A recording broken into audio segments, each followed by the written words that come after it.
What's going on, guys? Your boy Amazing. We're back with another video, and in today's video, guys, me going over the Gloxinia LR and actually discussing if you're going to be wanting to make Gloxinia over the other 4 LRs in the game. We're going to be doing the ranking of all 5 LRs that exist in Grand Cross right now and letting you guys know which one should be the most priority versus the least priority of making the LR on your account. So let's hop into the video and let's discuss. Before we actually hop into the video, make sure to subscribe to your boy Amazing. We are on the road to the 50,000 subscribers. If you guys haven't hit that sub button already, man, definitely make sure to, guys. We are closing in on the 43k subs. We just recently hit the 42, so that's definitely a really big W right there. Now, with that out of the way, guys, let's hop in and let's discuss the Gloxinia. We're gonna go over Gloxinia's kit. I actually did pull it up courtesy of the Sacred Treasure podcast. Follow the Twitter, guys. Follow my Twitter as well if you guys want to be up to date with Grand Cross related content. Now, talking about the LR for Gloxinia here, this is all his details right here. Now, we have him in game on my JP account as well, so I can show you guys. So I'm actually gonna pull up my JP account and I'll show you guys his skills and all that. Alright, guys, so as you can see here, I do have LR Glocks on my JP account. Now, I don't actually have his Holy Relic yet, and I don't have him fully maxed leveled. So once I eventually do get all those things, guys, I will be doing like a first impressions video about him. But we have his kit here, and I also do have his info pulled up as we can see right here. So let's discuss his kit and what he's able to do, and then we'll talk about all the other 4 LRs and my ranking for the priority that you guys want to do for each of the LRs. Alright, guys, so let's discuss Gloxinia's passive here. So before his LR, he was 5% defense related stats for himself and a 5% attack related for every ally that's alive or when they die. So depending on when they die or when they're alive. And then after the change, guys, for each surviving ally's defense related ability increased by 10%, and for each ally who is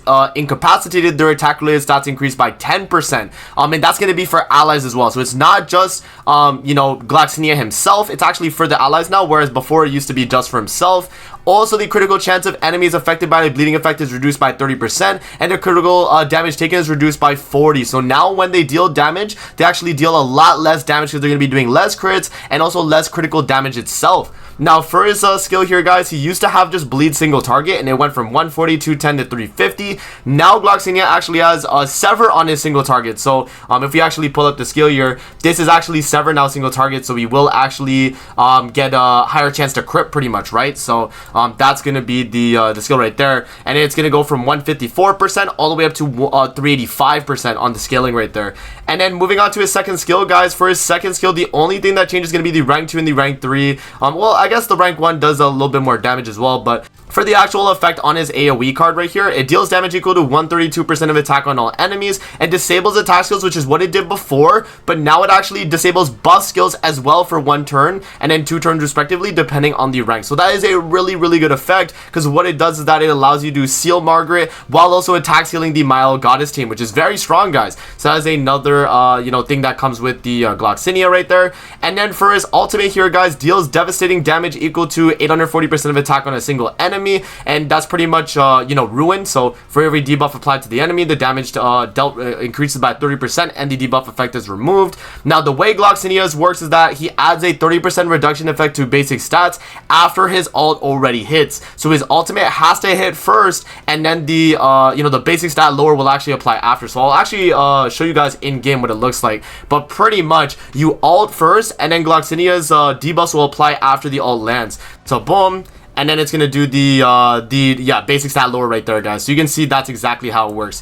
Now, guys, that we've gone over Gloxinia's passive and his kit, let's talk about which LR you should be LRing first and where Gloxinia kind of fits in the mix, guys, because now we actually have 5 LRs on Grand Cross. Which one are we going to actually prioritize making when, thinking about LRs? That's very, very important. So I actually have my global pulled up here so we can actually look at each of the characters' kits as well, because we have all their English information on this side, and since we've already gone over Glocks, we've kind of discussed him himself. So let's talk about the other LRs. So for you guys that don't know what Princess Elizabeth does, man, she will be my #1 LR in my opinion that you guys want to make, and the reason why will be pretty much when I explain her kit here, and it's very, very important. So Queen Elizabeth here on her flood card, guys, this actually was just the regular damage and it healed allies, but now it actually is flood damage, guys, which is additional damage for every % of remaining HP on self. And then for her second card here on the rank 1, it now gives defense related, when before it was just the remove debuff, but it's a very strong skill now as well. You know, it grants up to 100% defense related stats, granting debuff immunity as well. And starting at the 30 at the rank 1 and then the 60 on the rank 2, it is very, very strong.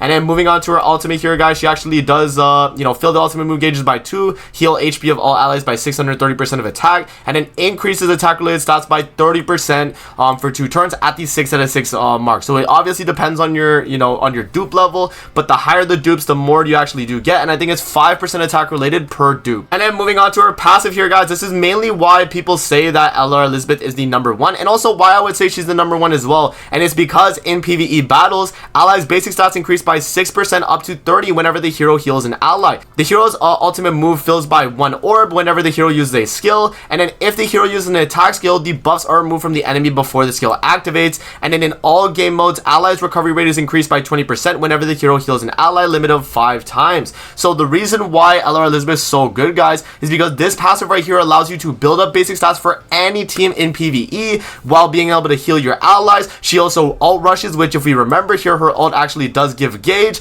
and attack related stats, so you're going to be able to rush the ultimate very, very easily. This skill also does have a built-in buff removal effect, which is pretty strong as well. And you know, everything about Elizabeth here just seems very, very good, guys, when running her in PvE content. And honestly, from my personal experience, I would say she is definitely worth making LR. She is the best LR in my opinion, and would be number 1 based on only her passive here, her ultimate, and the way her skills work. Now with her holy relic here, this is just a added bonus right here. Increases the allies HP related stats by 15%, so that means you're going to be getting the lifesteal, recovery rate, regeneration rate, and the base HP increase for Elizabeth as well, which is very, very strong. So she would be my number 1 pick for LR in the actual priority ranking. Now for the number 2 LR, guys, I'm actually going to give it to Holy Knight LR Escanor, and the reason why I actually give it to LR Escanor, man, is because of the viability he has in a lot of content in the game. It's crazy to say, right, but LR Escanor is actually the one that's kind of stood the test of time, man. I mean, we haven't gone to LV yet, and we'll definitely talk about him when we get to him, but honestly, Escanor has done really well for how long he's been out. So for you guys that don't know what LR Escanor does, let's go to his passive first, because it's gonna, you know, coincide with his skills itself. So for his passive right here, at the end of the turn, applies 1 eternal flame to 3 for 3 turns on enemies that have not used a skill during the enemy's turn.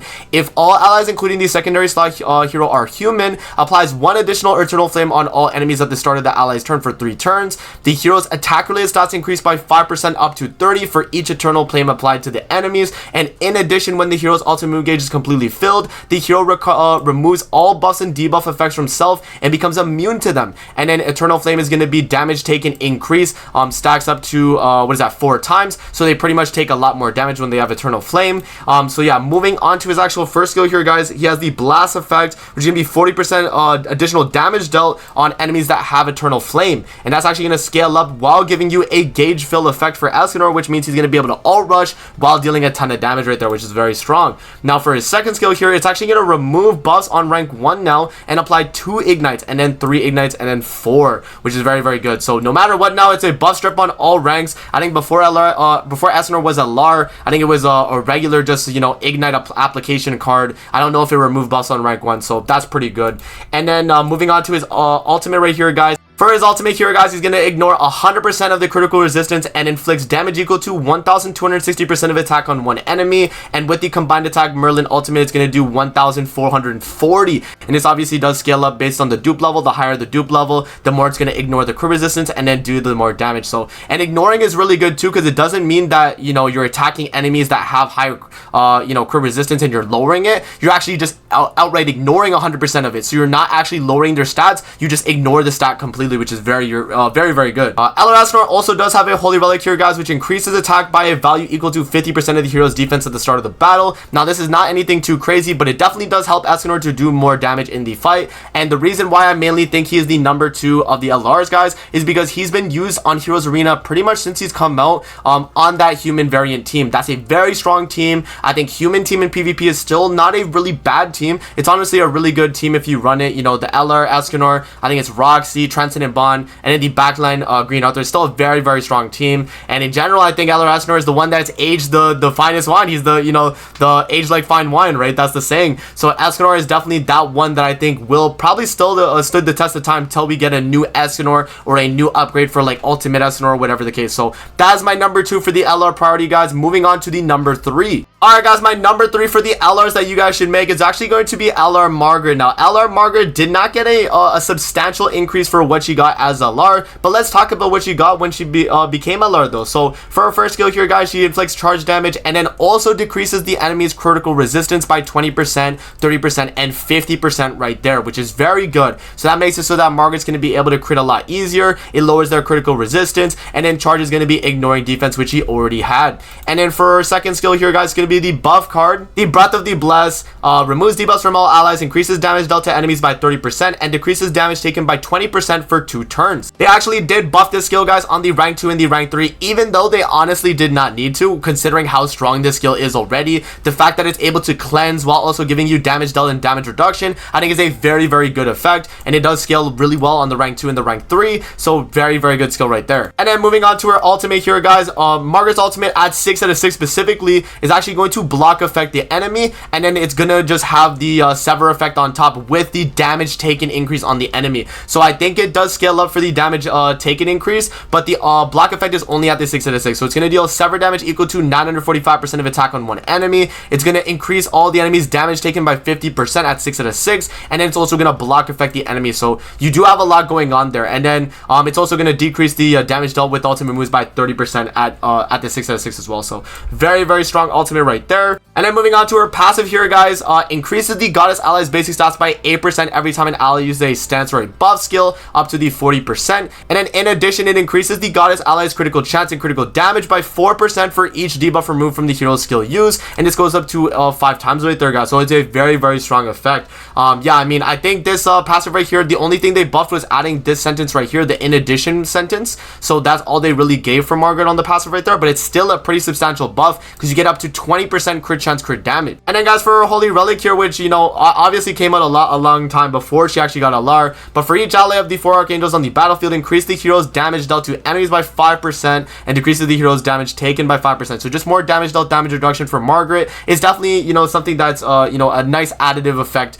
when running her on the field. So yeah, man, my reasoning for why I think you guys should make Margaret next guys is because I think she is a very, very good character still, and honestly, if you're going to be using her at her most highest ability, you want to make sure she's LR. I mean, she was already a good character before LR, and now that she has the crit resistance lower, she has a debuff attack skill. She cannot be sealed, right? She can't be attack sealed, so she has this card right there. And then obviously her buff getting increased as well, and being able to buff the crit chance and crit damage of goddess allies. I think Margaret LR has you know, very, very good, and because of the base kit of Margaret being so good already, they didn't have to do much as LR. But I do definitely think that if you're going to be making her LR, it's a very good thing to do, as she will also work very well with LR Elizabeth, which we talked about earlier in the video, and Margaret herself is just really a really good staple on the goddess team. So that's my main reasoning for her being number 3 guys. Let's move on to the number 4 LR on the list. Alright guys, so my number 4 LR is actually going to be LR Gloxinia. Now, we already talked about his kit and what he does guys, so I don't want to go over right here, but the main reason why I think LR Gloxinia is going to be a little bit better than Lostvayne, as you guys know, Lostvayne will be next, is because I do think that Gloxinia has more to provide for your account if you already have the new Meliodas on your account, right? Because the new Meliodas, right, we talk about Demon King Meliodas, he is one of the best units in the game, and honestly, you could argue he is the best unit in the game. And because he's so good on 7 Deadly Sins team, he's so good on Demon team, he's just a better version of LR Lostvayne, which means that LR Lostvayne loses a lot of viability and content that he would be good in, because you're just going to use Demon King Meliodas instead. Whereas Gloxinia, I think he definitely does provide value in that you can run him on maybe a Heroes Arena variant. We don't know exactly how good he's going to be on it, but I assume he will be pretty good. The fact that he's giving the defense related stats, the fact that he, you know, is buffing the fairies in PvP. If fairies do become meta in the future, he's going to be a guaranteed on the team. So yeah, I mean, overall, I think Gloxinia as an LR will probably age a little bit better than Lostvayne, because I think Lostvayne's kind of already aged out, guys. That's the main problem I think with him. Now, moving over to Lostvayne though, so we could talk about his kit, let's kind of discuss what Lostvayne kind of does for anyone that does want to make LR Lostvayne, but I do think he would be the least priority of any of the LRs. Now, for you guys wondering what LR Lostvayne does, guys, his first skill here is going to have sever single target on the gauge fill, so he's going to have triple crit chance now on his single target skill. And then for his AoE skill, guys, he's going to have charge while having infect as well, which is a very, very strong effect. Being able to ignore or not being able to restrict recovery related stats of the enemy, I think is very, very good in the meta. And, you know, infect ever since it initially came out was always a strong effect. Moving on, guys, to his passive here, he's actually going to increase the ranks of the hero's skills and increase critical defense by 30% up to 90% whenever the hero takes critical damage during the enemy's turn, and And in addition, the hero's attack related stats increases by 10% for 3 turns whenever the hero's unique increases skill ranks, can be stacked up to 5 times. So you're able to get a max of 5 10% attack related stats, which means you can get to up to 50% attack related stats in that scenario where like within those 3 turns pretty much. And then moving on guys to his holy relic here, it increases the hero's damage dealt by 10% for every orb in the hero's ultimate move gauge, which is definitely very good because obviously you're going to want to be, you know, increasing your gauge with the single target skill anyway, right? Because it has the gauge fill, so that's definitely a very strong effect. And then moving on to his ultimate here guys, he's going to have increase the hero's all stats by 20% at 6 out of 6, and then does secret technique damage equal to 450, and the multiplier for secret technique actually did increase by 20% right there. So very, very strong character. The main problem with LR Lostvayne guys is that he's been outshined by the brand new Demon King Melee. I don't think LR Lostvayne's a bad character. I don't want to say that in this video. I just think that LR Lostvayne has lost a lot of viability when you're pretty much going to be using Demon King Meliodas over him 99% of the time. I do think that LR Lostvayne at least still has the like OG demon viability, but I mean other than that guys, are we really going to be using LR Lostvayne over Demon King Melee? I don't think so, man. So that's kind of my reasoning there guys for the LR. So let's do like a recap at the end here and talk about what LRs are going to be the priority. So my number 1 LR is going to be LR Elizabeth. My number 2 is going to be LR Escanor. My number 3 is going to be LR Margaret. My number 4 is going to be LR Gloxinia, and then my number 5 is going to be LR Lostvayne guys. So that is the order right there for the LRs, and in my opinion what I would do in terms of making each of them as a priority. So I hope you guys do enjoy the video, man. That pretty much covers everything we wanted to talk about in this video. If you guys enjoy videos like this, man, definitely make sure to hit that like button and subscribe. And with that out of the way guys, that's gonna be it. I'm gonna see you guys in the next video. Peace out and have a great rest of your day guys. See you later, man.